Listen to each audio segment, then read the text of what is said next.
Hello everyone, कैसे हो आप सब लोग। आई होप आप सब लोग बहुत अच्छे होंगे। Pragati this side, your SST teacher. देखो बच्चों, आज की वीडियो में हम लोग कंटिन्यू करने वाले हैं आपकी क्लास 7th की एसएसटी का चैप्टर नंबर 9, जिसका हम लोगों ने पार्ट नंबर 1 कवर अप कर लिया था। उसका आज हम लोग पार्ट नंबर 2 कवर अप करने वाले हैं। इस चैप्टर का नाम क्या है? From the rulers to the ruled. कि रूलर्स से लेकर के, यानी कि जो हम पे राज कर रहे हैं उनसे लेकर के तो रूल्ड, रूल्ड का मतलब जिन पे राज करा जा रहा है हम लोगों तक हम पढ़ेंगे। कौन कौन से प्रकार की गवर्नमेंट्स होती हैं, क्या क्या होता है, सब कुछ हम लोग इस वीडियो में कवर अप करेंगे। इसका पार्ट 1 ऑलरेडी कवर अप कर चुके हैं, जिसमें हम लोग गवर्नमेंट क्या काम करती है, गवर्नमेंट क्या होती है, पार्लियामेंट क्या होता है, डेमोक्रेसी क्या होती है, डेमोक्रेसी के कुछ फंक्शंस, उसके कुछ रूल्स, काफी कुछ चीजें हम अभी तक के पार्ट में कवर अप कर चुके हैं। एंड आई होप आप लोगों को वाली वीडियो समझ में आ गई हो। आप लोग उसी के बाद पार्ट 2 को देखना, पहले पार्ट नंबर 1 समझना पहले, जिसमें गवर्नमेंट के बारे में, डेमोक्रेसी के बारे में, उसके काम के बारे में, उसके फीचर्स के बारे में सब कुछ हम लोगों ने कवर अप किया है। तभी आप लोगों को पार्ट 2 भी समझ में अच्छे से आ पाएगा। ठीक है जी। हमने एग्जीक्यूटिव कौन होते हैं, legislature, judiciary, separation of powers, सब हम लोग बहुत अच्छे से line by line cover up कर चुके हैं। आज की वीडियो में हम लोगों को शुरुआत करनी है पीक इनटू हिस्ट्री। थोड़ा सा इतिहास के बारे में जानेंगे, इतिहास से लौटकर फिर हम लोग प्रेजेंट में आएंगे, लेकिन पहले थोड़ा सा हम इतिहास के बारे में अपना जानें। देखिए चलो शुरू करते हैं। तो बिना किसी तरीके अपने इस वीडियो की शुरुआत करते हैं। देखो, अर्ली रिपब्लिक, इसका मतलब आप लोगों ने, रिपब्लिक का मतलब क्या होता है? देखो, एक ऐसी गवर्नमेंट है बेसिकली, जहां पर, एक ऐसी कंट्री बेसिकली जहां पे जो गवर्नमेंट है वो इलेक्टेड हो, जहां पे जो गवर्नमेंट है वो इलेक्टेड हो, यानी कि गवर्नमेंट की पोजीशन हेरिडेटरी ना हो।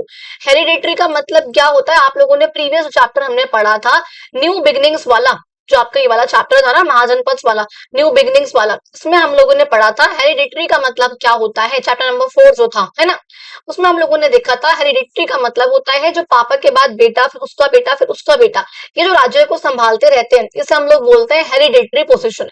लेकिन इलेक्टेड का मतलब क्या होता है? कि पापा या बेटा वाला सिस्टम नहीं चलेगा, हर एक बार एक नए पर्सन को इलेक्ट किया जाएगा। ठीक है, उसे हम बोलते हैं रिपब्लिक। तो वही बोल रहे हैं, कैसे गवर्नमेंट जिसमें जो हेड है स्टेट का उसको इलेक्ट करा जाता है, ना कि वो हेरिडेटरी मोनार्क होता है। अब कह रहे हैं this was the case in at least 2 महाजनपद। आपने दोनों महाजनपद के बारे में पढ़ा था। अब एक का इस चैप्टर में नाम मेंशन है वाजी, और दूसरे का नाम मुझे आप लोग कमेंट बॉक्स में बताओगे कि जब हम लोगों ने चैप्टर नंबर 4 पढ़ा था उसमें हम लोगों ने जिक्र किया था कि 2 ऐसे महाजनपद हैं, जो कि एक वाजी है और एक और महाजनपद था जिसमें रिपब्लिक थी। कुछ ऐसे महाजनपद थे जहां पे मोनार्क था, कुछ ऐसे महाजनपद थे जहां पे मोनार्क मतलब आधी बात एडवाइस लेके करता था, आधा काम जो, और आधा काम जो खुद से करता था। हर एक मोनार्क के बारे में हमने उस चैप्टर में पढ़ा भी था।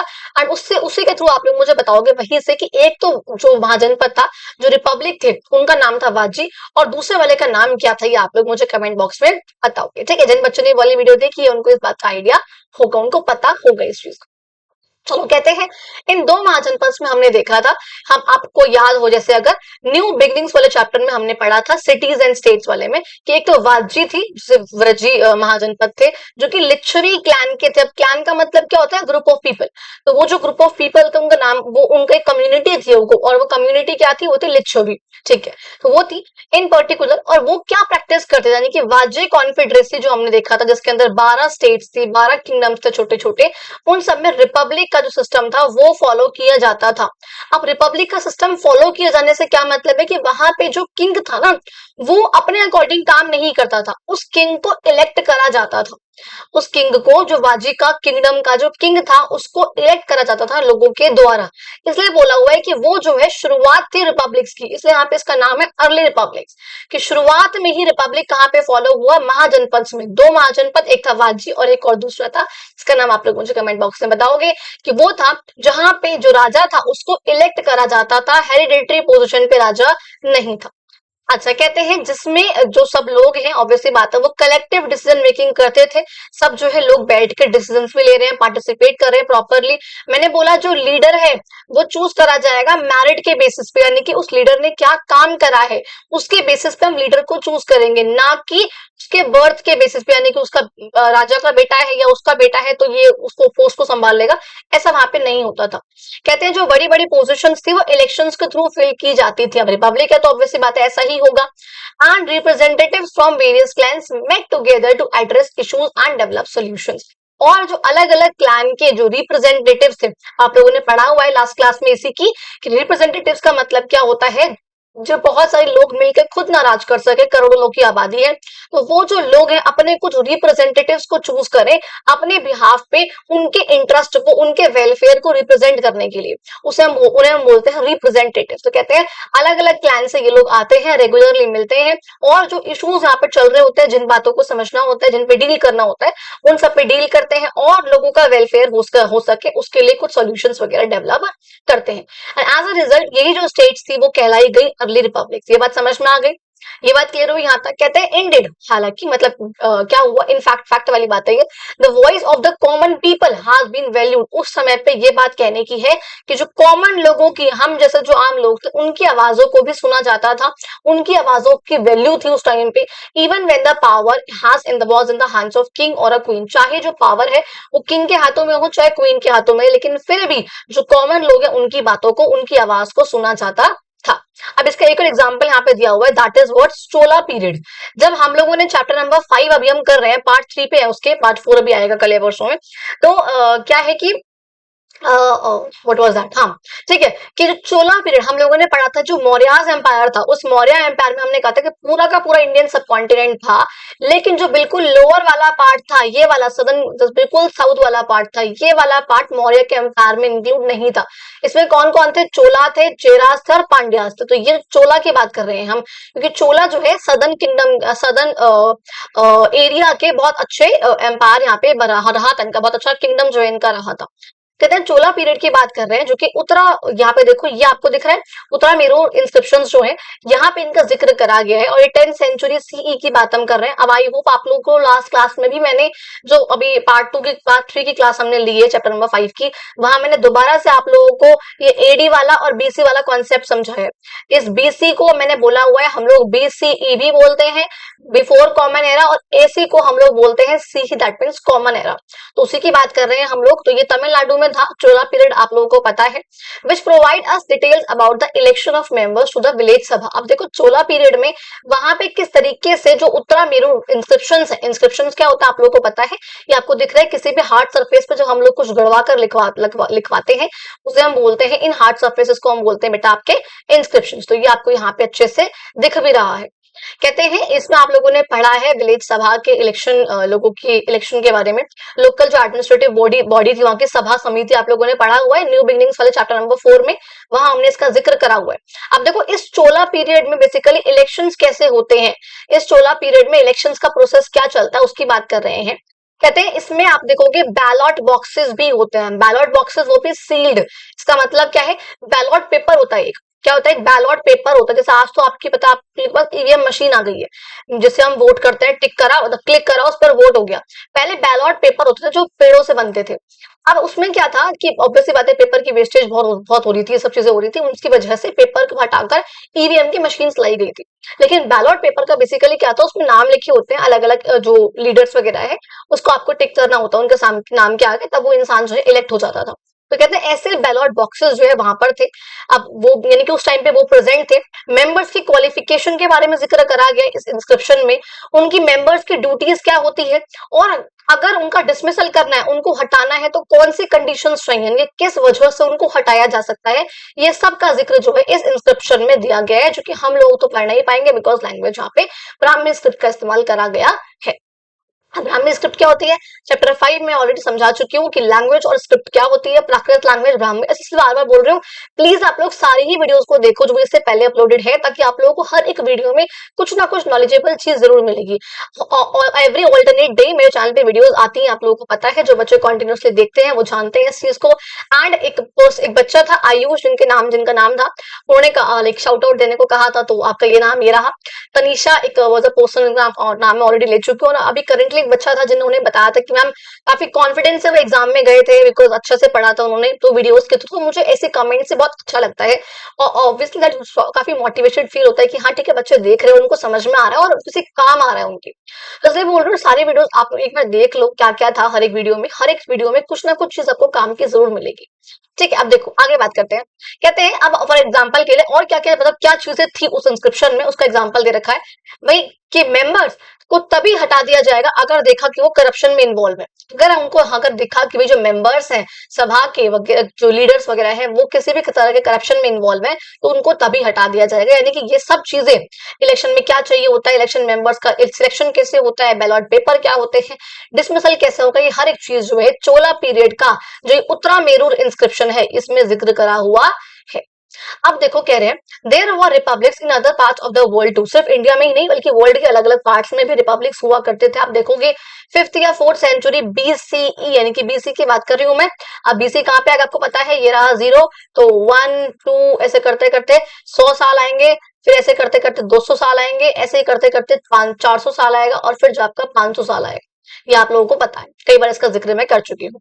कहते हैं इन सम रीजन जो ग्रीस के जो आपका वेस्ट एशिया वाला पार्ट है वहां पे कहते हैं जो सिर्फ और सिर्फ फ्री मेन है सिर्फ और सिर्फ वही वोट कर सकते थे, लेकिन जो वुमेन है या वर्कर्स है या स्लेव्स कौन होते हैं, ऑब्वियसली गुलाम, वो लोग वोट नहीं कर सकते। तो कई जगहों पे रिपब्लिक था, कई जगहों पे रिपब्लिक नहीं था, मोनार्की था। मोनार्की क्या होता है आप लोग आगे उस चीज को पढ़ोगे। कहते हैं अदर एरियाज में भी सिस्टम था जहाँ पे सिर्फ और सिर्फ जो कुछ लोग हैं थोड़े बहुत जो स्मॉल प्रिविलेज ग्रुप है। प्रिविलेज का मतलब क्या होता है, जब भी किसी एक पर्टिकुलर ग्रुप को किसी पर्सन को कोई एडवांटेज दिया जाए उसे हम कहते हैं प्रिविलेज। तो वो जो है वोट कर सकते हैं, डिसीजंस वगैरह वो लोग ले सकते हैं। हम देखो आगे बात करते हैं other forms of government, government की अदर फॉर्म्स कौन कौन सी थी। कहते हैं इन द प्रीवियस सेक्शंस में we saw that democracy is the most popular form of government in today's world. जो हम लोगों ने लास्ट क्लास करी है चैप्टर की पार्ट नंबर 1 था, अगर आप लोगों ने वो नहीं देखा है प्लीज जाके पहले एक बार उसको देख लो। उसमें हम लोगों ने देखा है डेमोक्रेसी क्यों जो है बहुत पॉपुलर फॉर्म है, डेमोक्रेसी क्या काम करती है, क्या फंक्शंस होते हैं, हमने ये सब चीजें उसमें देख रखी है। और हमने ये भी देखा है कि भैया डेमोक्रेसी की भी बहुत सारी अलग अलग फॉर्म थी, जैसे कि डायरेक्ट डेमोक्रेसी जहां पे हम सिटीजन डायरेक्टली पार्टिसिपेट करते हैं। एक थी आपकी इनडायरेक्ट डेमोक्रेसी, जैसे हमने नाम दिया था रिप्रेजेंटेटिव डेमोक्रेसी का, जहां पे हम सब लोग मिलकर अपने कुछ रिप्रेजेंटेटिव्स को चूज करते हैं हमारे बिहाफ पे डिसीजंस लेने के लिए। इसमें हम लोगों ने एक और पढ़ी थी पार्लियामेंट्री डेमोक्रेसी, जिसमें जो प्राइम मिनिस्टर होता है उसका बड़ा रोल होता है। एक हमने पढ़ी थी प्रेसिडेंशियल डेमोक्रेसी, जिसमें सारा का सारा जो रूल होता है वो प्रेसिडेंट का होता है, जो कि यूएसए में है। पार्लियामेंट्री जो आपकी आपकी किधर है, इंडिया में है, आपकी यूके में यानी कि ब्रिटेन में है। तो ये हमने कुछ चीजें कवर अप करी थी। अब देखो यहाँ पे आप अलग अलग गवर्नमेंट्स के बारे में पढ़ोगे। फर्स्ट इज मोनार्की, यानी कि किंग वाला जो पार्ट है। कहते हैं आपने जो प्रीवियस कुछ चैप्टर्स आपने देखे होंगे टिपिस्ट्री ऑफ द पास्ट वाले में, उसमें कह रहे हैं यहाँ पे महाजनपद वर हेडेड बाय किंग्स, यानी कि कुछ ऐसे महाजनपद बेसिकली, वैसे महाजनपद का क्या था कि वो किंग्स के द्वारा ही रूल करे जाते हैं। तब चाहे वो किंग इलेक्टेड हो तो वो डेमोक्रेसी का पार्ट, रिपब्लिक का पार्ट हो जाएगा। अगर वो किंग जो इलेक्टेड नहीं है, हेरिडेटरी है, तो मोनार्की हो जाएगा। कहते हैं Mahajanapada were headed by kings who were guided by sabha और samiti and were expected to take decisions and advice of these institutions. कहते हैं भैया कि जो महाजनपद थे, मैंने आपको अभी बताया, काफी बार रिपीट कर चुकी हूँ उस चीज को, कि कुछ जो महाजनपद थे, महाजनपद क्या है मैम, बार बार महाजनपद, प्लीज प्रीवियस वीडियोस को देख लो। जो जनपद से छोटे छोटे जहाँ पे लोग रह रहे हैं टेरिटरी को मिलाकर, वो बनता है आपका महाजनपद। कई सारे महाजनपद मिलके बनता है आपका किंगडम, और कई सारे किंगडम मिलके बनता है आपका एक एम्पायर। ठीक है, ये कुछ चीजें मैं बार बार डिस्कस कर चुकी हूँ। कहते हैं कि जो महाजनपद थे जिनको किंग रूल करते थे, वो सभा या समिति जो भी यहाँ पे इलेक्टेड बॉडी होती थी जिन पे लोग जो है बैठते थे, उनके डिसीजन के अकॉर्डिंग जो है काम करते थे, उनसे एडवाइस लेते थे, फिर काम करते थे। ये जो है काम पहले होता था, लेकिन जैसे जैसे जो किंग्स वगैरह हैं वो और इमेंस पावर उनके पास आने लग गई, तो वो सभा या समिति पे जो कम रिलाई होने लग गए, और वो सिर्फ और सिर्फ काउंसिल ऑफ मिनिस्टर्स की बात सुनते हैं, जो उनके अपने मिनिस्टर्स होते हैं। काउंसिल ऑफ मिनिस्टर जैसे आज भी हमारे जो प्राइम मिनिस्टर हैं उनके साथ उनके कुछ काउंसिल ऑफ मिनिस्टर्स हैं जो पार्लियामेंट में बैठते हैं। वो मिनिस्टर्स जो काम कर रहे हैं, जो मेन काम है, होम मिनिस्टर, आपके फाइनेंस मिनिस्टर, ये सब तो आपके कुछ मिनिस्टर्स हैं। कहते हैं और उनका जो कुछ ऑफिशियल्स वगैरह और भी थे जो कि उनको एम्पायर में गवर्न करने में काफी हेल्प करते थे। कहते हैं in many cases the king also sought advice of learn scholars on matters related to dharma. भाई जो स्कॉलर्स वगैरह हैं जिन्होंने किस चीज में अपनी महाश्री हासिल करी हुई है, ठीक है, तो उनके भी वो लोग एडवाइस लेते थे जो किंग वगैरह है, अगर उनको धर्म के अकॉर्डिंग कोई एडवाइस उनको चाहिए धर्म के लिए। तो course there were examples of kings who used who use their power to subjugate their people। यानी कि देखो अभी मैंने बोला कि ऐसे भी किंग होते थे जो स्कॉलर्स की एडवाइस ले रहे थे, ऐसे भी किंग्स होते थे जो सभा या समिति की एडवाइस देते थे। ऐसे भी किंग होते थे जो लोगों का वेलफेयर करते थे। ऐसे भी किंग होते थे जो अपने काउंसिल ऑफ मिनिस्टर्स की एडवाइस लेते थे। और ऐसे भी किंग होते थे जो अपनी पावर का मिसयूज करते थे लोगों को सब्जुकेट करने के लिए। सब्जुकेट का मतलब क्या होता है? उनको अपने कंट्रोल में रखने के लिए, अपने अंडर रखने के लिए। तो वो अपनी पावर का मिसयूज वैसे भी करते थे। कहते हैं आप यहाँ पे देखो, आपको दिखा रखा है सांची स्तूपा का एक पिलर दिखा रखा है। सांची स्तूपा का जिक्र मैं कई बार अपनी वीडियोस में कर चुकी हूँ। कहते हैं in some parts of the world kings had all the power. कहते हैं वर्ल्ड, आप देखोगे जो कुछ जगह है वर्ल्ड में, वहां पर किंग के पास सारी पावर्स होती हैं। तो जहां पर किंग के पास सारी पावर्स हो, वो लॉज बनाए, उनको एनफोर्स करे, इवन जो पनिशमेंट क्या होगी वो डिसाइड करे। इवन कुछ केसेस में कहते हैं कि उनको भगवान से सीधे पावर मिल रही है, तो किंग को ना लोग भगवान का रूप दे देते हैं। वो चीज भी यहाँ पर चल रही थी। हाउएवर आप देखोगे कई पार्ट्स में इंडिया की जो पावर थी राजा की, वो ना तो एब्सोल्यूट थी कि कंप्लीट पावर नहीं है उसके पास, और ना ही ऐसी है कि भैया आप कोई क्वेश्चन नहीं कर सकते हो उसको, आप कर सकते हो। तो वहां पर जो किंग की पावर थी, किंग वॉज एक्सपेक्टेड था, किंग से एक्सपेक्ट किया जाता था कि वो डिसीजन ले। कॉन्स्टिट्यूशन, आप देखो उस समय पे कॉन्स्टिट्यूशन वर्ड नहीं था, वहां पे वर्ड था राजधर्म, कि जो राजा का धर्म हो, इवन जो राज्य का धर्म हो, जो राज्य के लिए ठीक हो, उसके अकॉर्डिंग जो है किंग वो डिसीजन ले। ऐसा जो है लोग वहां के एक्सपेक्ट करते थे एक राजा से, यानी कि वो राज करेगा, रूल करेगा अकॉर्डिंग टू धर्म, और ये भी ध्यान रखेगा कि लोगों का वेलफेयर करा जाए। ऑल्दो वही वही वाली बात है, ये आइडियल नहीं था जो हर एक किंग को अचीव करना ही करना था। भाई ये नहीं कि हाँ जी करना ही करना है कंपल्सरी, कर लिया तो अच्छी बात है, नहीं करा तो बेकार किंग था ऐसा बोल देंगे, और क्या बोलेंगे ज्यादा से ज्यादा। ये जो है चीजें यहाँ पर हुई। आपको सोचने के लिए कह रहे हैं, what might happen if the king considered himself to have divine powers. क्या होगा अगर, क्या हुआ होगा बेसिकली जब किंग ने खुद को डिवाइन पावर समझ लिया होगा कि भाई मेरे पास तो बहुत सारी पावर है, अनलिमिटेड पावर है, मैं चाहे कुछ भी करूं वाला हाल है। तो किस तरीके से उसने लोगों पे राज करा होगा, वो वाली चीज आपसे यहाँ पर पूछी जा रही है। तो आप वही कह रहे हैं भाई कि जो किंग है उसने खुद को ऐसे समझ लिया होगा, मान लो उसके पास बहुत डिवाइन पावर्स है, तो उसके बाद उसने जो उसके मन में आया होगा उसने वो करा होगा, किसी की नहीं सुनी होगी उसने, जो उसको ठीक लग रहा है, लोगों के अधिकारों को छीनना, लोगों को इक्वालिटी का अधिकार ना देना, ये सब काम जो किंग ने किया होगा अपने अपने भले के लिए, लोगों का वेलफेयर नहीं करा होगा, ये सब काम करे होंगे।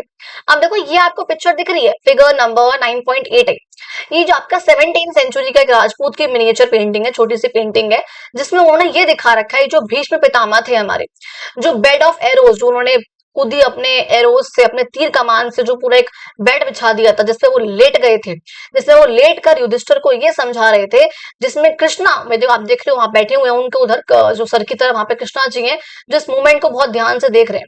इसमें वो एक्चुअली जाने से पहले युधिष्ठिर को समझा रहे थे कि एक रूलर का काम क्या होता है, एक क्या करना चाहिए एक राजा को क्या क्या धर्म है राजा का, वो जो है समझा रहे थे। भीष्म पितामह जिनको ये वरदान मिला था कि वो अपनी मर्जी से मृत्यु को आमंत्रित करेंगे, जब तक उनकी मर्जी नहीं होगी उनको मृत्यु उनको नहीं मिल सकती है। तो कहते हैं यहाँ पे जब शांति पर्व था महाभारत का, जिसमें भीष्म जो बहुत वाइज थे, बहुत इंटेलिजेंट थे, कुरु डायनेस्टी जो कुरु वंशज था उनके काफी बड़े वो विद्वान मैं कहूंगी उनको, वो थे, जो कि बेड ऑफ एरोज, बिल्कुल उन्होंने कहते हैं ना कि उनको उन्होंने बेड बिछा दिया था तीर कमान का, अपने डेथ का इंतजार करते हुए उन्होंने युधिष्ठिर को ये समझाया था। युधिष्ठिर कौन थे?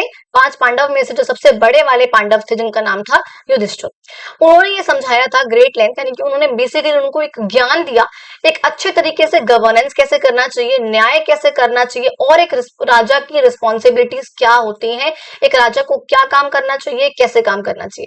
कहते एक राजा जो है सिर्फ और सिर्फ रूलर नहीं है, the welfare of his people is his highest priority. मतलब अपने जो अंडर जो लोग हैं, जो सब्जेक्ट्स हैं उसकी, जो उसके अंडर है, जो उसकी प्रजा है राजा की, उनका ध्यान रखना, उनका वेलफेयर करना is the most important thing, is the most important priority of a king.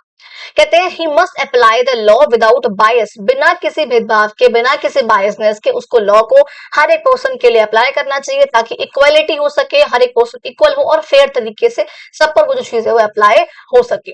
He must not get attach to power, और वो पावर पे अटैच ना हो जाए कि उसके दिमाग में ना वो लोभ ना आ जाए पावर का, कि भाई ताकत है मेरे पास तो, और अगर वो आ गया तो ऑब्वियसली बात है उससे ईगो जन्म लेगा, उससे करप्शन जन्म लेगा। ये सब बात जो है जो भीष्म पितामह है वो मरने से पहले युधिष्ठिर को समझाकर जा रहे हैं कि एक राजा का कर्तव्य क्या क्या होता है।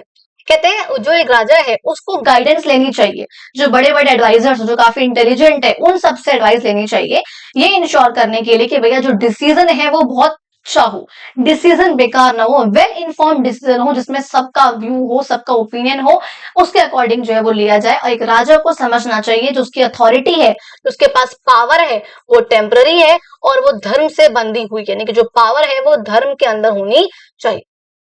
ये बात समझ में आ गई। तो ये छोटा सा एक पिक्चर था, एक मिनिएचर पेंटिंग थी जिसमें भीष्म पितामह के बारे में थी। अब देखो ये भी यहाँ पे एक चीज दिखा रखी है किस तरह किंग जो है, जिनका नाम था किंग चंद्रपीड़ा, चंद्रपीड़ा इन्होंने किस तरीके से बिल्कुल डाउन टू अर्थ थे ये, और किस तरीके से इन्होंने बिल्कुल एक नॉर्मल पर्सन की परमिशन लेनी चाहिए अपनी डेवलपमेंट करने से पहले, लोगों का काम करने से पहले। देखो क्या था, टेम्पल बेसिकली बना रहे थे वो। देखो कहते हैं king Chandrapida wanted to build a temple to his deity, भाई उनकी अपनी एक डीटी है, देवी है जिनको मानते हैं, देवी देवता है, उनके लिए उनको एक टेम्पल बनवाना था। लेकिन एक बहुत जिद्दी, स्टबर्न का मतलब होता है जिद्दी, कॉबलर यानी कि जो शूज वगैरह का वो काम करते हैं, उसकी हट जो है बीच में आ रही थी। मान लो यहाँ पे एक टेम्पल बनवाना है, लेकिन यहाँ पे इस रास्ते में ना, यहाँ पे टेम्पल बनवाने के लिए जो चीज रास्ते में उसको हटाना पड़ेगा, उखाड़ना पड़ेगा। लेकिन उस उखाड़ने के टाइम पे बीच में एक बहुत जिद्दी से कॉबलर की हट आ रही थी, बीच में उनकी झोपड़ी आ रही थी। और जब बिल्डर्स ने कंप्लेन करा किंग को कि भाई वो तो जो कॉबलर है वो तो उनको मेजरमेंट तक नहीं लेने दे रहा, किंग ने क्या करा, ब्लेम देम, किंग ने उन बिल्डर्स को ब्लेम करा कि क्या तुमने उस कॉबलर की परमिशन ली पहले, उसकी झोपड़ी, उसका घर तोड़ने से पहले क्या तुमने उसकी परमिशन ली। किंग जाता है, किंग कॉबलर को वैसे बुलाता है बेसिकली, नॉट पहले जाएगा नहीं, बाद में जाएंगे किंग। अभी जो है किंग बुलाएगा, कॉबलर को बुलाएगा और उसको बताता है, भैया कॉबलर जो है उसको ये बताएगा कि भैया मेरी हम्बल रिक्वेस्ट है कि ये जो है ना, जो झोपड़ी है, ये मेरी मदर की का घर है। कहते हैं हम्बल हर्ट, मतलब उसने, that is humble hut was like a mother to him, basically उसने कहा ये झोपड़ी मेरी माँ है, as and as precious to him, और मेरे लिए वो इतनी ज्यादा कीमती है जितना आपके लिए आपका पैलेस है ना। मतलब कॉबलर ने किंग को ये कहा कि जितना ज्यादा आपके लिए आपका पैलेस, आपका महल आपके लिए जितना पूजनीय है, जितना इंपॉर्टेंट है, उतना ही मेरी हट है, उतना ही मेरे लिए मेरी झोपड़ी है, उतनी कीमती है, मेरे लिए मेरी माँ के समान है ये, जिसने मुझे घर दिया।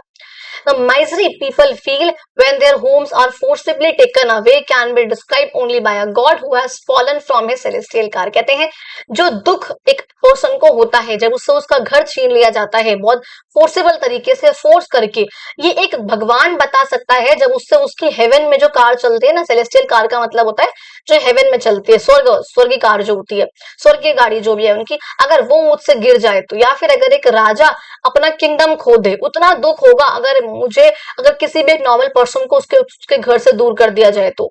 नेवरदलेस फिर भी कॉबलर ने ये बोला कि भाई ठीक है, कोई बात नहीं, मैं अपनी हट को जाने दूंगा अगर किंग आएगा, अगर किंग खुद आए और रिस्पेक्टफुली उससे उसकी परमिशन ले। और जो कि ये काम किंग ने किया, किंग गए, उस परमिशन लिया, वो हट को तोड़ने से पहले उनको कॉम्पनसेशन दिया, जिनका कॉम्पनसेशन जितना उनका बनता है। For those who desire happiness there should be no false pride. भाई जिस इंसान को खुशियां चाहिए, जो चाहता है कि उसके यहाँ पे खुशियां हो, तो उसको कोई अपने ऊपर कोई घमंड नहीं होना चाहिए। ये बात उन्होंने बोली, कंक्लूड करता है ये टेक्स्ट। और जो कॉबलर है बात है, वो बहुत किंग की प्रशंसा करता है, उसकी कमिटमेंट की प्रशंसा करता है कि किस तरीके से वो किंग धर्म से बिल्कुल कमिटेड है, काफी मानते हैं उस चीज को, towards even towards a lolly subject, कि भाई मैं कितना काफी नीचे हूं मैं उनसे, लेकिन तब भी उन्होंने मेरी परमिशन ली, धर्म पे वो टिके रहे। तो ये बात यहाँ पर थी Raj Tarangini by the Kashmiri scholar Kalhana की, जिन्होंने 12th सेंचुरी सीई में ये लिखा था। अब देखो, अभी आप लोगों ने ये पढ़ लिया मोनार्की जो है पहले के टाइम पे कैसे होती थी, इन द टाइम ऑफ महाजनपद, किस तरीके से यहाँ पे राजा है वो किसकी बात सुन रहे हैं, काउंसिल ऑफ मिनिस्टर्स की सुन रहे हैं, सभा समिति की सुन रहे हैं, किसी में नहीं सुन रहे हैं, ये सब काम आपने देखा जो महाजनपद में हो रहा था। बात करते हैं बेटा आज की मोनार्कीज कैसी होती हैं। कहते हैं मोनार्की का मतलब क्या होता है, बेसिकली एक ऐसी गवर्नमेंट जिसको कोई किंग या क्वीन राज कर रहा हो, एक ऐसी गवर्नमेंट जिसमें क्या हो, कोई किंग हो, राजा या रानी राज कर रही हो, और जो उनकी पोजीशन हो वो हेरिडेटरी हो, राजा के बाद उसका बेटा, फिर उसका बेटा, उसका बेटा, ये चलता रहे। That government is called monarchial government. ये बात समझ में आई तो उसे हम बोलते हैं बच्चा आपका मोनार्क्स, जिनमें उनके पास सोवरन पावर होती है। सोवरन का मतलब क्या होता है, अपना कोई भी डिसीजन लेने से पहले उन्हें बाहर से किसी से पूछने की जरूरत नहीं पड़ती है, वो अपने डिसीजन लेने के लिए इंडिपेंडेंट होते हैं, that is called sovereign power. जो मोनार्कीज होती है मैंने बोला वो हेरिडेटरी होती है, टिपिकली जो एल्डेस्ट सन है, जो सबसे बड़ा बेटा है, वही जो है मोनार्क का जो है वो अगला राजा बनेगा। आप देखो मोनार्की में भी दो प्रकार की मोनार्की होती है, एक होती है एब्सोल्यूट मोनार्की और एक होती है आपकी कॉन्स्टिट्यूशनल मोनार्की। एब्सोल्यूट मोनार्की का मतलब है जिसमें उस राजा के ऊपर कोई नहीं है, कोई कॉन्स्टिट्यूशन नहीं है, कोई इंसान नहीं है जो उस पर लिमिट लगा सके, राजा का जो मन करेगा।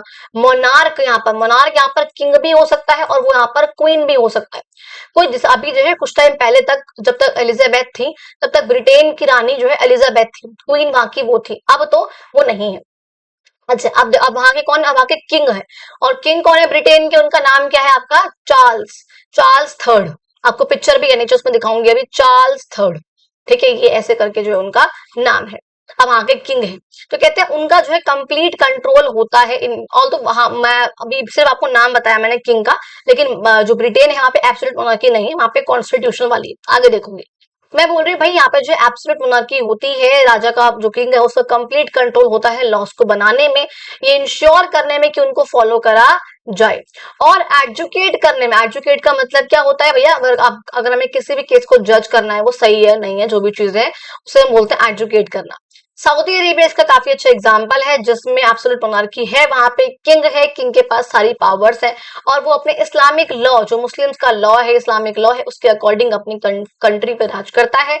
ऑल्दो उसने कहने के लिए काउंसिल वगैरह एडवाइस करी हुई है, लेकिन जो कि उसको असिस्ट करे, उसको हेल्प करे गवर्न करने में, लेकिन वो बाउंड नहीं है उस काउंसिल की एडवाइस मानने के लिए। यानी कि यहाँ पे किंग है, इसके पास सारी की सारी पावर्स है, वो लॉ बनाएगा, लॉ हटाएगा, जो करना है वो अपने अकॉर्डिंग करेगा, इसकी पावर्स को लिमिट करने के लिए कोई भी नहीं है। हालांकि इसको हेल्प करने के लिए, असिस्ट करने के लिए काउंसिल ऑफ मिनिस्टर्स है, काउंसिल उसने अपॉइंट कर रखी है, लेकिन इसकी एडवाइस से ये बाउंड नहीं है। तो ऐसी मोनार्की को हम लोग बोलते हैं बच्चा आपका एब्सोल्यूट मोनार्की। अब एक होती है देखो आपकी कॉन्स्टिट्यूशनल मोनार्की, किंग इसमें भी होता है, लेकिन यहाँ पे जो किंग है उसकी सिर्फ और सिर्फ नॉमिनल पावर होती है, सिर्फ सेरिमोनियल पावर है, सिर्फ और सिर्फ ठप्पा लगाने की पावर जो है यहाँ पर किंग की होती है। लेकिन जो रियल पावर होती है डिसीजंस को लेने की, यहाँ पे सब कुछ किंग के पास था, लेकिन यहाँ पे किंग के पास नहीं है। किंग के सिर्फ दिखाने के लिए सेरिमोनियल पावर है कि हाँ जी किंग बैठता है हमसे ऊपर, तो उसके पास कोई रियल पावर नहीं है। रियल पावर किसके पास है, प्राइम मिनिस्टर के पास है, जो कि एग्जीक्यूटिव है। अब आप लोगों को ये मैंने पहले बता रखा है, लेजिस्लेचर क्या होता है, जो लॉस को बनाते हैं, एग्जीक्यूटिव कौन होते हैं, जो उन लॉस को इंप्लीमेंट करते हैं, ठीक है, और जुडिशियरी कौन होती है, जो जज करती है। तो मैंने बोला यहाँ पे लेजिस्लेटिव पावर किसके पास है बच्चा, वो आपके पार्लियामेंट के पास है, यूके का जो पार्लियामेंट है वो इन लॉस को बनाएगा। इनको एग्जीक्यूट करने की पावर, इंप्लीमेंट करने की पावर किसके पास है, एग्जीक्यूटिव के पास। एग्जीक्यूटिव में कौन आते हैं आपके, जो आपके प्राइम मिनिस्टर होते हैं, या जो आपके काउंसिल ऑफ मिनिस्टर्स हैं, जो आपके ब्यूरोक्रेट्स वगैरह आईएएस आईपीएस ऑफिसर्स हैं, जो उस लॉ को इंप्लीमेंट कर रहे हैं, वो आपके एग्जीक्यूटिव होते हैं। और आपके लेजिस्लेचर का पार्ट कौन होते हैं, जो भी आपके मेंबर होते हैं पार्लियामेंट के, वो सब इसका पार्ट होते हैं। इंडिया में मेंबर ऑफ पार्लियामेंट भी, मेंबर ऑफ लेजिस्लेचर भी, sorry member of legislative assembly, ये सब आपके लेजिस्लेचर का पार्ट है। अब यह समझ में, यानी कि यहाँ पे जो किंग है उसके सिर्फ और सिर्फ ठप्पे वाली पावर है, रियल पावर किसके हाथ में, एग्जीक्यूटिव के पास है, जो कि प्राइम मिनिस्टर के पास है। और लॉ बनाने की ताकत किसके पास है, पार्लियामेंट के पास है। यानी कि सारे जो लॉज बनाए जाएंगे वो पार्लियामेंट के द्वारा बनाए जाएंगे, और पार्लियामेंट में जो बैठे हैं वो कौन है, आपके सबके सब इलेक्टेड है। कौन है वो, सबके सब आपके इलेक्टेड हेड हैं, ठीक है, यानी कि इलेक्टेड पर्सन है वो। और जो एग्जीक्यूटिव पावर है वो आपके काउंसिल ऑफ मिनिस्टर्स कर रहे हैं, जिनको प्राइम मिनिस्टर हेड कर रहे हैं, लीड कर रहे हैं। तो कहने को तो भैया जो ब्रिटेन है हम कह सकते हैं कि पार्लियामेंट्री डेमोक्रेसी भी है, और कहने को मोनार्की के रूप में, क्योंकि किंग है इसमें, इसलिए कॉन्स्टिट्यूशनल मोनार्की भी है। ये बात समझ में आ गई जी, ठीक है जी। देखो यहाँ पे दिखा रखा है किंग चार्ल्स है, यहाँ पर ये बैठे हैं अंदर, ठीक है, और ये किस तरीके से सेरिमोनियल कोच में जा रहे हैं, ये फॉरेन डिग्नेटरी के पास उनको मिलने जाना है।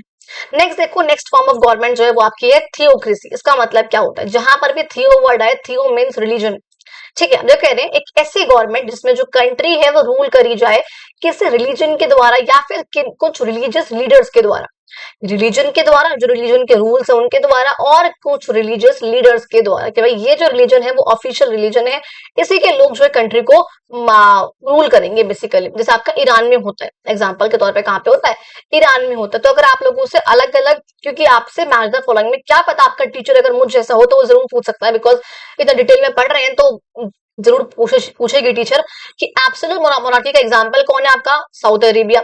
आपके कॉन्स्टिट्यूशन मोनार्की का एग्जांपल कौन है आपका, क्या बताया था अभी हमने, Britain, UK of United kingdom of Britain. Theocracy का एग्जाम्पल क्या आपका, ईरान। तो ये आपसे एग्जाम्पल जो है कुछ पूछे जा सकते हैं। यहाँ इसमें किंग कौन है इसका, किंग चार्ल्स थर्ड, ठीक है, ये आपसे पूछा जा सकता है। अब देखो ईरान का जिसका ऑफिशियल नाम क्या है, इस्लामिक रिपब्लिक ऑफ ईरान, ये हम सब जानते हैं। Has a unique political system, इनका एक अलग सा पॉलिटिकल सिस्टम है जिसमें थियोक्रेटिक एलिमेंट्स भी हैं और डेमोक्रेटिक गवर्नेंस भी है, यानी कि दोनों को ये मानते हैं, दोनों इनका मॉडल बनते हैं। इनका जो कॉन्स्टिट्यूशन है वो जो इस्लाम के प्रिंसिपल्स हैं उन पर बेस्ड है इनका कॉन्स्टिट्यूशन। कॉन्स्टिट्यूशन क्या होता है बता चुकी हूँ, एक ऐसा डॉक्यूमेंट जिसमें उस कंट्री के कुछ रूल्स लिखे हों जो उस कंट्री का हर एक पर्सन फॉलो करेगा। कहते हैं जो इस्लाम जिस कंट्री का ऑफिशियल रिलीजन भी है, इसके अकॉर्डिंग जो है इसके जो कॉन्स्टिट्यूशन है वो इसके अकॉर्डिंग बेस है। जो यहाँ का सुप्रीम लीडर है जिसके पास प्रॉपर पूरी की पूरी पावर, पूरी की पूरी अथॉरिटी इसी के पास है, लेजिस्लेचर की, एग्जीक्यूटिव की, जुडिशियरी की, यानी कि थियोक्रेसी में यहाँ पर कोई भी मैं कहूंगी सेपरेशन ऑफ पावर्स नहीं है। अब सेपरेशन ऑफ पावर्स क्या होता है पहले बता चुकी हूँ, लेकिन फिर भी देख लो, जहां पे लेजिस्लेचर, एग्जीक्यूटिव और जुडिशियरी तीनों जो है आपके ऑर्गन्स हैं गवर्नमेंट के। 3 ऑर्गन्स कौन से होते हैं गवर्नमेंट के, लेजिस्लेचर, एग्जीक्यूटिव, जुडिशियरी। इसलिए बोल रही हूँ बार बार जाके पार्ट नंबर 1 को देख लो, डिस्क्रिप्शन बॉक्स में पूरा मैंने लिंक डाल रखा है सारे ही चैप्टर्स का, ठीक है। ऑल्दो मैं सोच रही हूँ कि जो क्वेश्चन आंसर्स वाले वीडियोस हैं उनका मैं प्लेलिस्ट अलग से बनाऊं, प्लेलिस्ट, क्योंकि वो थोड़ा सा शायद ना कंफ्यूजिंग हो सकता है बच्चों के लिए, तो शायद से बनाऊं, बता देना बनाऊं या ना बनाऊं।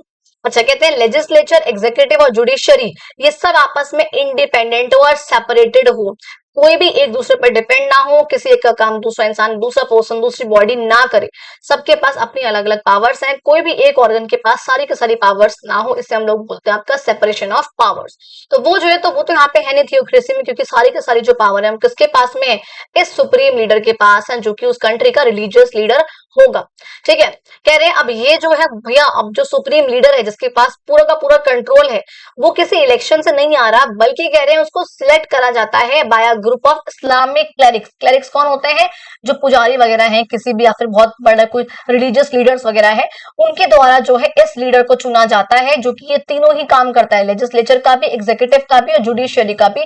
पूरी जिंदगी के लिए उसको चुना जाता है जब तक वो मर ना जाए।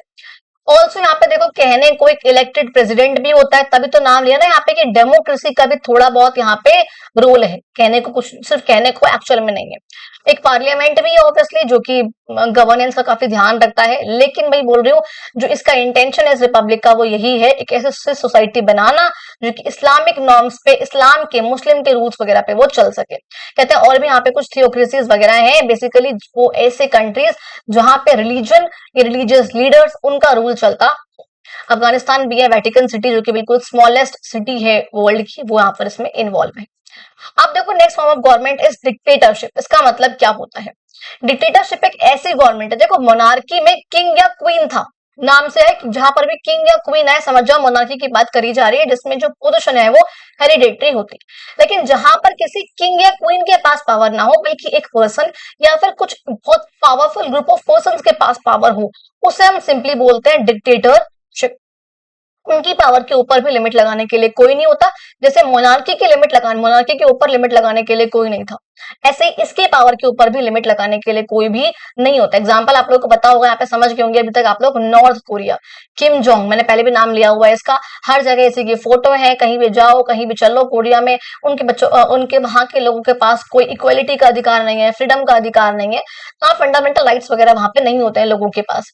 तो यहाँ पर नॉर्थ कोरिया, जिसमें जो पावर है वो एक पर्सन के पास या फिर कुछ ग्रुप ऑफ पर्संस के पास है, जो कि बहुत मैं कहूंगी पावरफुल है लोग, उनके पास जो पावर है, किंग या क्वीन नहीं है, लेकिन एक नॉर्मल इन्फ्लुएंशियल पावरफुल पर्सन है जिसके पास पावर है, एब्सोल्यूट पावर है, और जिन पर लिमिट लगाने के लिए कोई भी कॉन्स्टिट्यूशन है, कोई भी लॉ नहीं है। कहते हैं 20th सेंचुरी, अब 20th सेंचुरी का मतलब क्या है, 1900 से लेकर के 1999 तक, इस साल, इन 100 सालों में हमने जो है काफी ज्यादा मैं कहूँ डिक्टेटर्स जो है देखे थे, जिन्होंने लोगों के लिए ऑब्वियसली बहुत प्रॉब्लम्स वगैरह भी क्रिएट करी थी, जिसमें काफी अच्छा नाम आता है, that is called Adolf Hitler, जो कि जर्मनी के चांसलर थे। कहते हैं कुछ टाइम मतलब 1933 में ऐसा हुआ था कि उनको जो है ना जर्मनी का चांसलर बना दिया गया था। उसके बाद उन्होंने ऐसे लॉस पास करे जिसने उनको पूरी की पूरी पावर दी, और जो भी ऑपोजिशन है, जो भी लोग उनके अगेंस्ट हैं, उनसे अलग हैं, कॉन्ट्रास्ट में हैं, उन सबको हटा दिया। और अब वो बन चुके थे डिक्टेटर, एक ऐसा पर्सन जिसके पास बहुत पावर है और उसकी पावर पर रोक लगाने के लिए कोई भी कॉन्स्टिट्यूशन है, कोई भी लॉ नहीं। He was not a king but an influential और a powerful person who has all the powers, ठीक है, and there is nothing nothing to limit their powers. कहते हैं वो डिक्टेटर थे जी। Convinced of the superiority of his people, he believed that Germany should rule the world and dominate inferior races. अब देखो ये जैसे आपको, अगर आप लोगों ने सुना हो, अभी आप 7th क्लास में हो, है 7th है ना, हाँ 7th है, मैं बार बार आपको पता है कंफ्यूज होती हूँ 7th या 8th क्लास में, 9th या 10th। तो आप लोगों ने अगर सुना हो जलियांवाला बाग के बारे में, अच्छा एक मूवी है जो मैं अपने क्लासेस में भी रिकमेंड करूंगी, मैंने अभी करंटली देखी है वो मूवी। पहले एक मूवी थी राम सेतु, जिसे मैं काफी रिकमेंड करती थी, जो कि राम सेतु के बारे में आपको जानने को मिलेगा, इतिहास के बारे में जानने को मिलेगा। ऐसे मैंने अभी करंटली एक मूवी देखी है, that is called Kesari chapter 2। Kesari मुझे देखनी है, मैंने उस केसरी से पहले केसरी चैप्टर 2 देख ली। बहुत अच्छी मूवी है जिसमें आप लोगों को जानने को मिलेगा जलियांवाला बाग मैसेक्र के बारे में, किस तरीके से ब्रिटिशर्स ने जलियांवाला बाग जो कि अमृतसर में है, उसमें 13 अप्रैल 1919 में 10,000 लोगों की जान ली। किस तरीके से ली, क्या करा, क्या नहीं करा, कैसे झूठ था, कैसे शंकर नायर जो उस केस के लिए लड़े, ये सब चीजें आपको जानने को मिलेगा। तो मुझे बहुत अच्छा लगता है बच्चों को ऐसी बायोपिक्स के बारे में बताना, जिससे उनको अपने इतिहास के बारे में पता चलेगा। वेब सीरीज देखना तो बच्चे आजकल कर ही लेते हैं, रील्स स्क्रॉल करना वो आप लोग कर ही लेते हो, खुद ही बोलने की जरूरत नहीं है उसके लिए, हम भी करते हैं, इसमें कोई वो वाली बात नहीं है। लेकिन ऐसी बायोपिक्स देखना जहां से आप इतिहास के बारे में जान सको, तो अगर टाइम मिले, अगर मांगो थोड़ा सा, तो उस मूवी को जरूर देखना। आई थिंक वो जियो सिनेमा वगैरह पे है समवेयर। तो बहुत अच्छी बायोपिक मुझे लगी वो, जिसमें आप लोग, वो भी एक तरीके से ना काफी बन गया था कि उसको बहुत दिक्कत होती थी इंडियन से, जनरल डायर को, तो उसने क्या क्या किया था, आप वो भी उस चीज में यहाँ पे मूवी में देखोगे। अब देखो यहाँ पे दिखा रहे हैं सेम ऐसा काम ना हिटलर को था। हिटलर को ना ज्यूस से बहुत नफरत थी, ज्यूस जो ज्यूइश लोग होते हैं उनसे बहुत नफरत थी। उसने इस नफरत में ना हॉलोकास्ट कर दिया था। हॉलोकास्ट का मतलब क्या होता है, जहाँ पे बहुत सारे लोगों को मार देते हैं, मास किलिंग करते हैं, बेसिकली जेनोसाइड करा था उसने भी। आप सोचो 6 मिलियन जीव यानी कि 60 लाख लोग उसने मार दिया था, जस्ट बिकॉज, क्योंकि वो इंफीरियर इंफीरियर है, उसके लोगों की तरह सुपीरियर नहीं है, ऊंचे नहीं है, थोड़े नीचे है, इंफीरियर है। बहुत लोगों को उसने मारा था, हजारों, इवन अब देखोगे रोम के लोगों को भी बहुत मारा था। तो ये सब चीजें यहाँ पर थी, इसके बारे में पढ़ के मुझे हमेशा बहुत गुस्सा आता है एक्चुअली। ठीक है, चलो देखो कहते हैं कि ये जो आपका हिटलर था, देखो इसका कैरिकेचर बना रखा है। कैरिकेचर का मतलब क्या होता है, जब हम किसी का भी मजाक, किसी पर्सन का मजाक बनाने के लिए एक फनी सा कार्टून बनाते हैं उसका, उसे बोलते हैं हम लोग बच्चा आपका कैरिकेचर। तो अडोल्फ हिटलर कुछ इस तरह से बेकार सा दिखता था खुद भी, लेकिन तब भी उसको बहुत दिक्कत थी और लोगों से। ये ना एक्चुअली कॉज भी रहा है वर्ल्ड वॉर टू का। वर्ल्ड वॉर टू का कारण भी ये हिटलर रहा है, क्योंकि जर्मनी था जिसको चुल थी, उसने अटैक करा था बाकी कंट्रीज पे। वर्ल्ड वॉर टू जो आपका बच्चा 1939 से लेकर के 1945 तक हुआ है। अब यहीं पे आप लोग मुझे बताओ वर्ल्ड वॉर वन कब हुआ है। आप लोग कमेंट बॉक्स में, इससे पहले मैं लिखूं, आप लोग लिखोगे, अभी बाकी नीचे से भी आती हूँ, इतने मैं बताऊं, इससे पहले आप लोगों को लिखना है, ठीक है। इतने मैं अभी 2 मिनट में नीचे से ऊपर आऊंगी, तब तक आप लोगों को बताना है कि वर्ल्ड वॉर वन जो है, कमेंट बॉक्स में बताओ कि कब हुआ था, ठीक है। एक तो आपको कमेंट बॉक्स में वो जरूर बताना है कि सेकंड जो रिपब्लिक था वाजी के अलावा वो कौन सा था महाजनपद में। कहते हैं कि वर्ल्ड वॉर टू में इसका काफी रोल रहा था, जिसकी वजह से बहुत सारी कंट्रीज का बहुत लॉस भी हुआ था। इसी के जैसा एक युगांडा का डिक्टेटर था जिसका नाम था इदी अमीन। ये भी बहुत डायरेक्टली रिस्पॉन्सिबल था, हजारों लोगों को मर्सीलेस यानी कि बिना किसी दया के मार देने के लिए। कई जो इंडियंस हैं whose ancestors had migrated to Uganda a few generations before were forced to flee the country। कहते हैं जो हम लोगों के इंडियंस के जो कुछ एंसेस्टर्स थे, पूर्वज वगैरह थे, जो कि युगांडा गए थे, उनको वहां से भगाने पे मजबूर कर दिया था इस इदी अमीन ने। ये इसका कैरिकेचर जो है बना रखा है। अब देखो यहाँ पे ठीक है, मैं यहाँ पे लिखा हुआ है कि आज के टाइम पे डिक्टेटरशिप कहाँ पे आपकी नॉर्थ कोरिया में है। आप एक बार यही पढ़ लेते हैं, डोंट मिस आउट की बात कह रहे हैं, यहाँ पर कह रहे हैं भैया रोमानी पीपल जो थे, कहते हैं ओरिजिनली ये लोग नोमैड्स थे। नोमैड्स कौन होते हैं, जो लोग मतलब मैं कहूँ चरवाहे जो होते हैं, जो अपने पीछे चरवाहा को लेके चलते हैं, गाय का हो, चाहे वो शीप का हो, चाहे गॉट का हो, उनको फिर कहीं पे लेके जाके चरवाते हैं उनको। बेस्ड ऑन देयर लिंग्विस्टिक यानी कि लैंग्वेज की और उनके कल्चर की करेक्टरिस्टिक्स, उनके फीचर्स को देखकर स्कॉलर्स ने ये कहा था कि भैया इन रोमन लोगों की, इन रोमांस की, रोमानी लोगों की जो ओरिजिन है वो इंडिया है। तो कहते हैं स्टार्टिंग में तो ये ईस्टर्न यूरोप के कई पार्ट्स में सेटल हुए और बाद में जो है ये कंट्रीज के काफी अलग अलग पार्ट्स में सेटल जाकर हो गए थे। It's not important for your exam perspective, just to knowledge you. Okay, अब देखो यहाँ पे वर्ल्ड वॉर वन कब हुआ आपका 1914 से लेकर के 1918 तक हुआ बच्चों। कब हुआ? 1914 से लेकर के 1918 तक। और वर्ल्ड वॉर 2 कब हुआ आपका? 1939 से लेकर के 1945। अब देखो यहाँ पे एक छोटी सी स्टोरी है, स्टोरी ऑफ शान की, Shane Shan, whatever you can pronounce it. Shan जो है ना वो नॉर्थ कोरिया में रहता था। अब नॉर्थ कोरिया तो आप लोगों को पता है डिक्टेटरशिप है, रूल्स वगैरह है उन सब लोगों के लिए, उनके पास फ्रीडम नहीं है, उनके पास इक्वालिटी नहीं है, ये सब चीजें जो है वहां पर थी। कहते हैं करेंटली वो सर्व कर रहा था मिलिट्री सर्विस में, इन विच ही एक्सपेक्टेड, मिलिट्री के सर्विस में था नॉर्थ कोरिया की, जहां पे उसको मिलिट्री के साथ ही पूरे के पूरे रहना पड़ेगा, यानी कि जब तक गवर्नमेंट डिसाइड करेगी उसका टाइम, जब तक गवर्नमेंट कहेगी तब तक उसको मिलिट्री में ही सर्व करना पड़ेगा। अच्छा, कहते हैं यहाँ पे रूल्स वगैरह भी थे, किस तरीके से उनको बाल रखने चाहिए अपने, यानी कि अपने हेयर को किस तरीके से कटवाना है बालों को, कैसे कपड़े पहने, कौन से कपड़े पहनने हैं, किस कलर के पहने, ये सब कौन डिसाइड करेगा? नॉर्थ कोरिया का जो डिक्टेटर है किम जोंग, या जो भी उस टाइम पे था, मतलब वो जो है डिसाइड करेगा। वो ग्लोबल यानी कि जो वर्ल्ड का इंटरनेट है उसको एक्सेस नहीं कर सकते, तो उनको नहीं पता कि उनके कंट्री से बाहर देश में, अलग अलग देशों में क्या चल रहा है। गवर्नमेंट जो है उनके हर एक एक्शन को बहुत क्लोजली देखती है। He is also expected to report about anyone who tries breaking any of the defined rules, यानी कि जो भी रूल्स वगैरह गवर्नमेंट ने, डिक्टेटर ने, मैं कहूंगी वहां के डिफाइन कर रखे हैं, अगर कोई भी उनको तोड़ेगा तो उसको जो है, जो वो पर्सन है शान या जो मिलिट्री ऑफिसर्स होते हैं उनको जाके बताना होता है डिक्टेटर को कि भाई वो जो पर्सन है वो ऐसा काम कर रहा है। एक दिन पता है क्या हुआ, एक टूरिस्ट ने उससे पूछा, शाने से, कि यहाँ पे सबका सेम हेयर कट है, आप सब मिलिट्री मैन का सब कुछ बिल्कुल सेम हेयर कट है। शाने यहाँ पे कहता है हम लोग खुद भी चाहते थे नए नए हेयर स्टाइल्स को एक्सप्लोर करना, लेकिन हमारी गवर्नमेंट डिसाइड करेगी कि हमें अपने बाल किस तरह से रखने चाहिए। यानी कि वहां पे फ्रीडम और फ्रीडम टू एक्सप्रेस, इक्वलिटी, कुछ भी अधिकार जो उनके लोगों के पास नहीं है। अब देखो यहाँ पे आपको एक्सप्लोर करने के लिए बोल रहे हैं कि आपको लग रहा है कि शाने की जो कंट्री है वो डेमोक्रेसी है? बिल्कुल नहीं, obviously. How do we think Shane की एवरीडे लाइफ किस तरीके से होती होगी? वही everyday life would be the same same routine, सुबह उस सेम टाइम पे उठना, रात को सेम टाइम पे सोना, दिन में सेम एक्टिविटीज करना, किंग की सुनना, किंग की मानना, everything will be same throughout his life. कहते हैं would you like to live in such a country, आप लोग रहना चाहोगे ऐसी कंट्री में? अब ये तो आप लोग ही बता सकते हो। भाई मैं तो बिल्कुल भी नहीं रहना चाहूंगी। I love my country, I love my India, जहाँ पे बेशक थोड़े से डेवलपमेंट अभी कम है, डेवलपिंग कंट्री है बिकॉज, लेकिन हम लोगों की आवाज का, हम लोगों की बातों का काफी तरीके से यहाँ पे ध्यान रखा जाता है। तो I love my democratic Republic country India. अब देखो नेक्स्ट बात करते हैं हम लोग ओलिगार्की की। Oligarchy is also form of government. Oligarchy का मतलब क्या होता है? देखो ओलिगार्की जो वर्ड है उसके ग्रीक ओरिजिन है, ग्रीक से आया है। ओलिगोस का मतलब होता है थोड़े से लोग, और आर्को का मतलब होता है टू रूल या कमांड, यानी कि जहां पे जो कुछ लोग हैं जिनके पास वेल्थ है, जिनके पास पैसा बहुत ज्यादा है, ये पावर बहुत ज्यादा है, वो लोग जो है राज करते हैं, and that Raj is called, that rule is called oligarchy. यानी कि जहां पे जो गवर्नमेंट है वो कौन है? कुछ लोग हैं जिनके पास बहुत इन्फ्लुएंशियल पावर है, बहुत वेल्दी है वो लोग, वो जो है लोग वो राज करते हैं। एक छोटा सा ग्रुप है जो सारे के सारे इंपॉर्टेंट डिसीजन जो है वो लेता है। समझ में आया? कहते हैं कुछ जो जगह है यहाँ पर ग्रीस वगैरह में, वहां पे एरिस्टोक्रेटिक फैमिलीज, एरिस्टोक्रेटिक कौन होती हैं? जो वेल्दी हाई क्लास की फैमिलीज है, वो जो है राज करती है एज ओलिगार्कीज के रूप में। अब देखो कि मॉडर्न टाइम्स में जो पॉलिटिकल कमेंटेटर्स हैं, पॉलिटिकल कमेंटेटर्स कौन होते हैं? वो लोग जो अपनी ओपिनियंस वगैरह को बताते हैं, शेयर करते हैं कि जो भी पॉलिटिकल इवेंट्स हो रहे हैं उनके लिए उनकी ओपिनियन क्या है उसको शेयर कर रहे हैं। तो वो जो लोग हैं जो इनका ध्यान रखते हैं, एनालाइज करते हैं उनको, उन्होंने ये बोला some democracies show sign of oligarchy।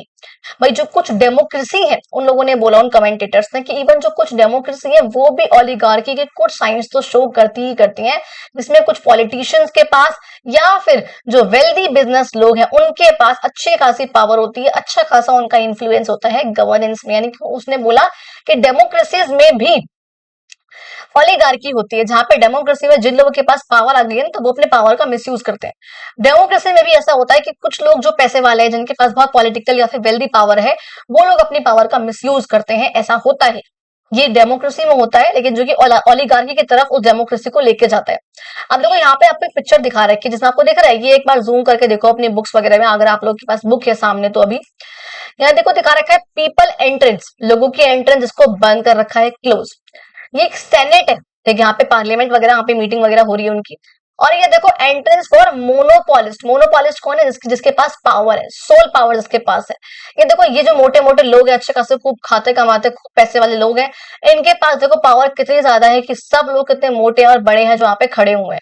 और नीचे ये लोग हैं, ये आपके जो इलेक्टेड लोग हैं, ये कितने छोटे से यहाँ पे दिखा रखे हैं। ये जो छोटे लोग हैं, मतलब छोटे साइज में दिखा रखा है इनको, तो ये जो छोटे साइज के लोग हैं, इनसे दिखा रखा है कि इनके पास पावर कितनी कम है इलेक्टेड होने के बाद भी।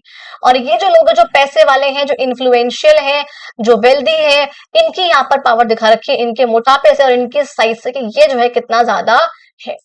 तो ये आपको यहाँ पर एक फिगर यहाँ पे दिखा रखा है, कार्टून है, ये भी कैरिकेचर काइंड ऑफ है 1889 का, जो कि ओलिगार्की सिचुएशन दिखा रहा है, जहाँ पे इलेक्टेड के पास कोई पावर नहीं है, लेकिन जो वेल्दी है, जो पावरफुल है, इन्फ्लुएंशियल है, उनके पास कितनी पावर्स है। और ये जो लोग हैं एक्चुअल में उसको राज कर रहे हैं, रूल कर रहे हैं। तो यहाँ पे आपको ये दिखा रखा था। कहते हैं आपको यहाँ पे क्या दिखा, क्या आपने ऑब्जर्व करा? मैं दिखा दिया। टॉप लेफ्ट कॉर्नर में क्या था? यहाँ पे था पीपल की एंट्रेंस जो है बंद कर रखी है, ठीक है, इस तरीके से आपको यहाँ पे दिखाया। कहते हैं can a democracy turn into oligarchy? आपसे पूछ रहे हैं ऐसा हो सकता है कि एक डेमोक्रेसी जो है वो ओलिगार्की में कन्वर्ट हो जाए? अभी मैंने बोला ऐसा हो सकता है कि एक डेमोक्रेसी जो है वो ओलिगार्की में कन्वर्ट हो जाए जब एक स्मॉल या जो पावरफुल ग्रुप है, जो वेल्दी है, पैसे वाला है या इन्फ्लुएंशियल है, कोई भी है सोसाइटी में, वो जो है उसके पास एक्सेसिव कंट्रोल आ जाए। क्या आ जाए? उसके पास एक्सेसिव कंट्रोल आ जाए डिसीजन लेने के प्रोसेस में, जिसमें जो वो बाकी की पॉपुलेशन है उसको मार्जिनलाइज करे और जिनकी उनकी ना सुने, उनको नीचा दिखाए। और इसको रोकने के लिए कहते हैं क्या करना चाहिए लोगों को, क्या करना चाहिए अपनी डेमोक्रेसी को स्ट्रांग रखने के लिए? तो उनको करना चाहिए सिटीजन्स को पॉलिटिकली पार्टिसिपेट करना चाहिए हर एक प्रोसेस में, उनको अवेयर रहना चाहिए, उनको इन्फॉर्म रहना चाहिए कि क्या चल रहा है उनके देश में। जो इलेक्टेड ऑफिशियल्स हैं, जिनको उन्होंने इलेक्ट करा है, उसको अकाउंटेबल रखना चाहिए। और अपनी कंट्री में अकाउंटेबल का मतलब क्या है? जवाबदेही। कि जो इलेक्टेड लोग हैं, जिनको आपने इलेक्ट करा है, आप उनसे सवाल पूछो, वो जवाब देंगे, अकाउंटेबल है क्योंकि वो। और अपने कंट्री में इक्वालिटी को और जस्टिस को प्रमोट करना चाहिए। अच्छा जी, अब देखो आगे बात कर रहे हैं यहाँ पर। नेक्स्ट देखो, कह रहे हैं व्हाई डेमोक्रेसी मैटर्स? आखिर डेमोक्रेसी इतना मैटर क्यों करती है? क्या है डेमोक्रेसी में ऐसा?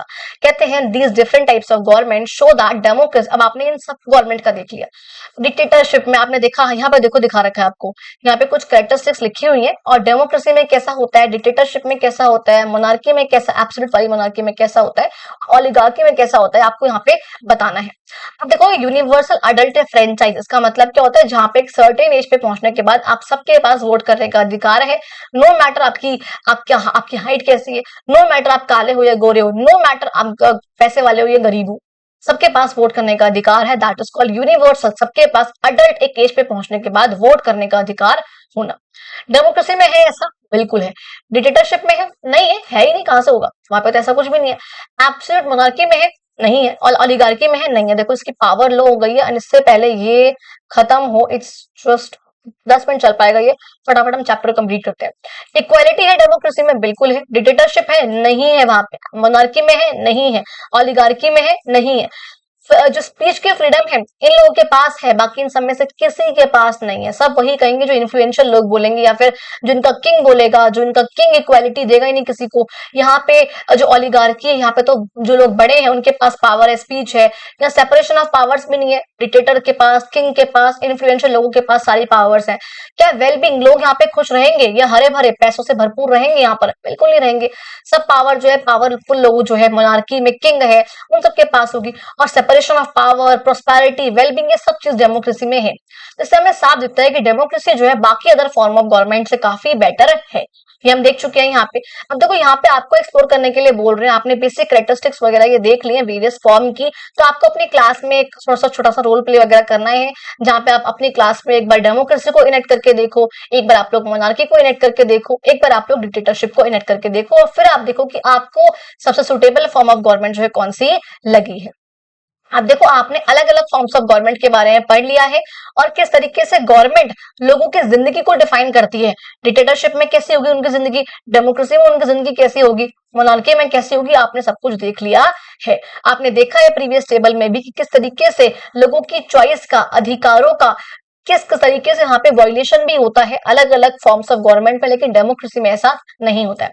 आप देखोगे जेन्युइन डेमोक्रेसी में लोग अपनी जिंदगी को खुद लीड करते हैं, जिस तरीके से उनको जीना है उस तरीके से वो जीते हैं, जो उनको बोलना है जहां उनको बोलना है, जिन बिलीव्स को उनको फॉलो करना है, जिन बातों को उनको मानना है, जिस जिस तरीके से अपने आप को एक्सप्रेस करना है, कहीं जाना है, कुछ बोलना है, कुछ भी यहाँ पर हर तरीके की पावर जो है डेमोक्रेसी में होती है।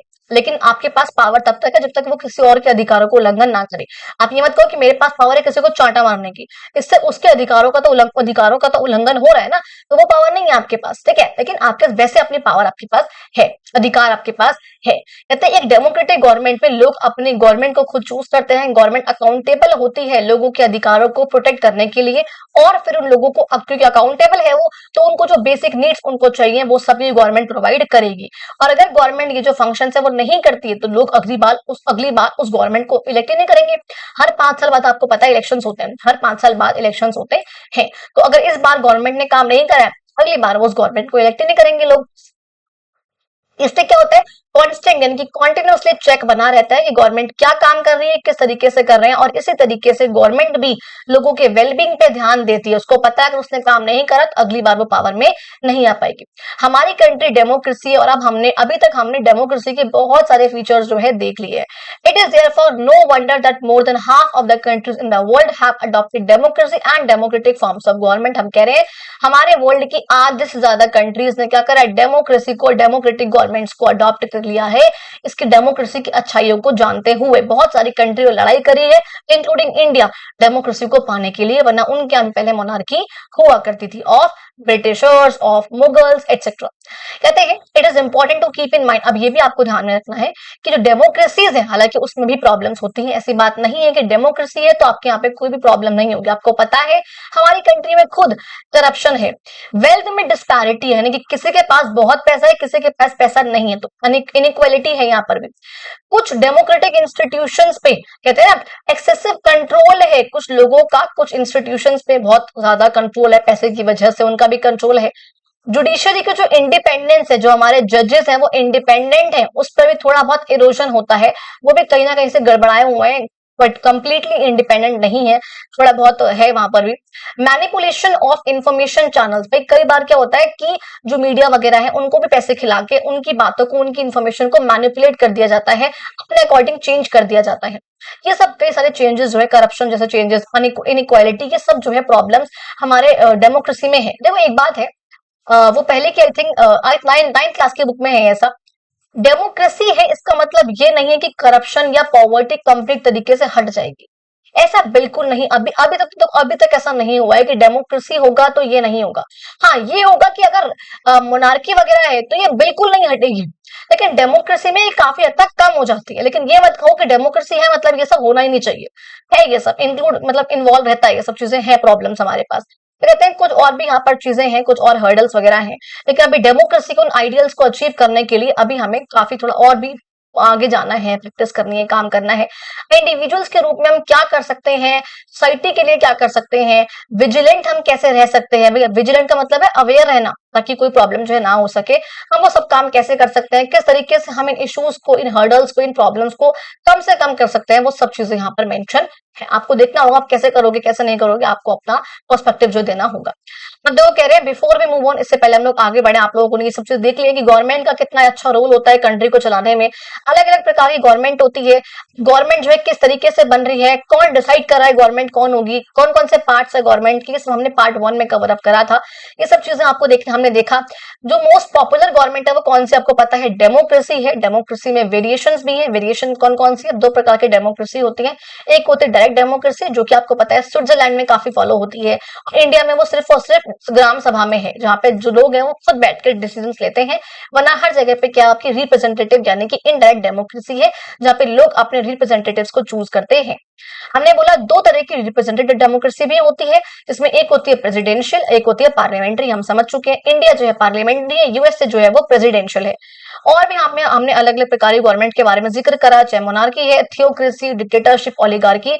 मोनार्की में क्या था, किंग का रूल रहेगा, इसमें भी 2 है, एक आपकी एब्सोल्यूट है जहां पे प्रॉपर किंग का रूल है, सब कुछ किंग डिसाइड करेगा, और एक आपकी थी इसमें कॉन्स्टिट्यूशनल मोनार्की, जिसके अंदर किंग के पास सिर्फ नॉमिनल पावर है, सेरेमोनियल पावर है, ठप्पे वाली पावर है, दिखाने की पावर है, लेकिन जो रियल पावर है उसके पास थी, एग्जीक्यूटिव के पास थी। थियोक्रेसी में क्या था, कुछ रिलीजियस लीडर्स का, एक रिलीजन का यहाँ पर जो रूल रहेगा।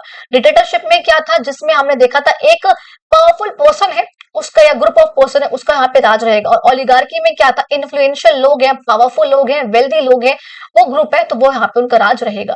डेमोक्रेसी में हमने देखा मैटर काफी करती है, लेकिन क्या उसके फंक्शंस हैं, क्या उसके फीचर्स हैं, क्या उसकी अच्छी बातें हैं, मेरिट्स वगैरह, लेकिन कुछ चैलेंजेस वगैरह भी जो है डेमोक्रेसी में रहते हैं ऑब्वियसली, जिसके लिए सिटीजन को विजिलेंट रहना पड़ेगा, अवेयर रहना पड़ेगा। डेमोक्रेसी में यानी कि सिटीजन को काफी अवेयर रहना पड़ेगा ताकि वो उन सब इश्यूज को सॉल्व कर सके अवेयर रहकर। समझ में आ गया बच्चों? And that's all for the chapter. I hope आप लोगों को वीडियो अच्छी लगी हो। एक लाइन में यहाँ पे अच्छे समझाइए। अगर कुछ भी रह गया हो तो प्लीज आप लोग कमेंट में पूछो। कमेंट में कई बार बहुत सारे कमेंट्स हो जाते हैं या शो नहीं होते हैं, कई बार रिप्लाई नहीं हो पाता है, इसलिए आप लोग प्लीज चाहो तो आप लोग प्रगति अग्रवाल ऑफिशियल, वो मेरा इंस्टाग्राम चैनल है, आप कहोगे तो लिंक में डाल दूंगी डिस्क्रिप्शन बॉक्स में, उसमें भी आप लोग मुझे फॉलो कर सकते हो इंस्टाग्राम पे, ताकि वहां पे आप मुझे मैसेज करके जो आपको पूछना हो आपको पूछ सकते हो। मैं आज ही जो है लिंक आपका यहाँ पे डिस्क्रिप्शन बॉक्स में शेयर कर दूंगी इंस्टाग्राम का, प्लीज आप लोग चाहो तो वहां मुझे फॉलो करके वहां पे डीएम वगैरह में क्वेश्चन पूछ सकते हो। बच्चे कुछ पूछते भी हैं और वहां से आप लोगों को अपडेट भी मिल जाती है कौन सी वीडियो आने वाली है, क्या हो रहा है, क्या चल रहा है, कुछ मूवीज वगैरह एक्सेट्रा जो भी यहाँ पर होता है। And thank you so much. I literally hope आप लोगों को वीडियो अच्छी लगी हो, काफी मैंने अच्छे से बनाई है, समझाया आप लोगों को। अगर अच्छी लगी हो चैनल को सब्सक्राइब करना, वीडियो को लाइक करना, कमेंट करना। आप वीडियो को देखते हो लेकिन सब्सक्राइब नहीं करते हो भाई, तो कर दो ना, अपने फ्रेंड्स को भी शेयर करो ताकि वो लोग भी करें, ताकि मुझे और मोटिवेशन मिले। थैंक यू सो मच, मिलते हैं अपनी अगली वीडियो में।